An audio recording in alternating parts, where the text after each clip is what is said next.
ಅದು ಉತ್ತರ ಕನ್ನಡ ಜಿಲ್ಲೆಯ ಪುಟ್ಟ ಗ್ರಾಮ. ದಟ್ಟ ಕಾಡಿನ ಮಧ್ಯೆ ಇರೋ ಆ ಗ್ರಾಮಕ್ಕೆ ಸರ್ಕಾರದ ಕನಿಷ್ಠ ಸೌಲಭ್ಯವೂ ಇಲ್ಲ. ಅನಾರೋಗ್ಯ ಪೀಡಿತರು, ವಯೋವೃದ್ಧರ ನರಕ ಯಾತನೆ ನೋಡೋಕ್ಕಾಗ್ತಿಲ್ಲ. ಅಷ್ಟಕ್ಕೂ ಯಾವುದು ಆ ಕುಗ್ರಾಮ ಅಂತ ನೀವೇ ನೋಡಿ.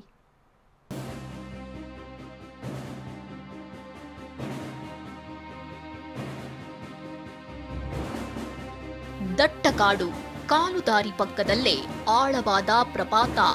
ಇಲ್ಲಿ ನಡೆದಾಗಲೆಲ್ಲ ಸಾವು ಕಣ್ಮುಂದೆ ಬಂದಂತೆ ಭಾಸವಾಗುತ್ತೆ. ಆದ್ರೆ ಈ ದಾರಿಯಲ್ಲೇ ಇವರು ಹೆಜ್ಜೆ ಹಾಕ್ತಿದ್ದಾರೆ. ಬಂಡೆಕಲ್ಲು ಪಾಚಿಗಟ್ಟಿದ ರಸ್ತೆ, ದಟ್ಟ ಕಾಡಲ್ಲಿ ಸಾವಿನ ನಡಿಗೆ. ರಸ್ತೆ, ಶಾಲೆ, ಆಸ್ಪತ್ರೆ ಇಲ್ಲದೆ ನಲುಗ್ತಿದೆ ಮಚ್ಚಳ್ಳಿ ಕುಗ್ರಾಮ.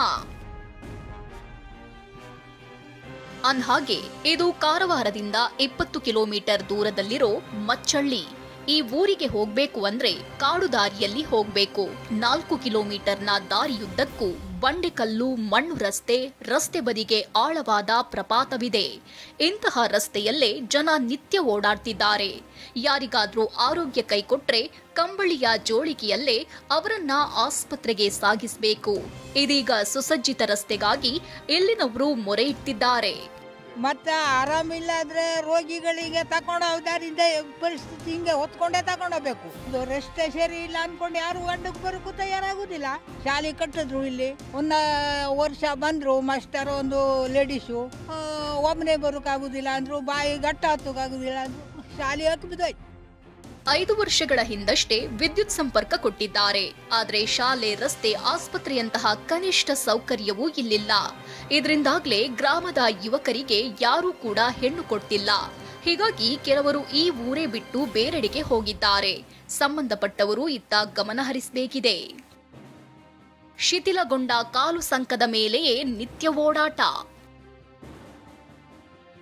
ಇದು ಚಿಕ್ಕಮಗಳೂರಿನ ಶೃಂಗೇರಿ ತಾಲೂಕಿನ ಸುಂಕದಮಕ್ಕಿ ಸಮೀಪದ ಕಾಲು ಸಂಕ. 19 ವರ್ಷಗಳ ಹಿಂದೆ 8 ಹಳ್ಳಿಗಳ ಜನರ ಓಡಾಟಕ್ಕಾಗಿ ತುಂಗಾ ನದಿಗೆ ಅಡ್ಡಲಾಗಿ ಈ ಕಾಲು ಸಂಕ ನಿರ್ಮಿಸಲಾಗಿತ್ತು. ಆದ್ರೀಗ ಇದು ಸಂಪೂರ್ಣ ಶಿಥಿಲಗೊಂಡಿದೆ.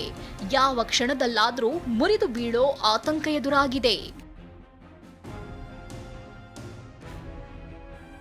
ಸುಂಕದಮಕ್ಕಿ ಜನರು ಶೃಂಗೇರಿಗೆ ಬರಬೇಕು ಅಂದ್ರೆ ಇದೇ ಶಿಥಿಲವಾದ ಕಾಲು ಸಂಕದ ಮೇಲೆ ಹೆಜ್ಜೆ ಹಾಕಬೇಕು. ನಿತ್ಯ ವಿದ್ಯಾರ್ಥಿಗಳು ಕೂಡ ಇದ್ರ ಮೇಲೆ ಓಡಾಡ್ತಾರೆ. ಇಂತಹ ಕಾಲು ಸಂಕದ ದುರಸ್ತಿಗೆ 100 ಬಾರಿ ಮನವಿ ಮಾಡಿದ್ರೂ ಯಾರೂ ಕ್ಯಾರೆ ಅಂತಿಲ್ವಂತೆ. ಈಗ್ಲಾದ್ರೂ ಜಿಲ್ಲಾಡಳಿತ ಇತ್ತ ಗಮನ ಹರಿಸಬೇಕು. ಉತ್ತರ ಕನ್ನಡದಿಂದ ಸೂರಜ್ ಉತ್ತೂರೆ ಜತೆ ಅಶ್ವಿನ್ ಮಾವಿನಗುಣಿ, TV9 ಚಿಕ್ಕಮಗಳೂರು.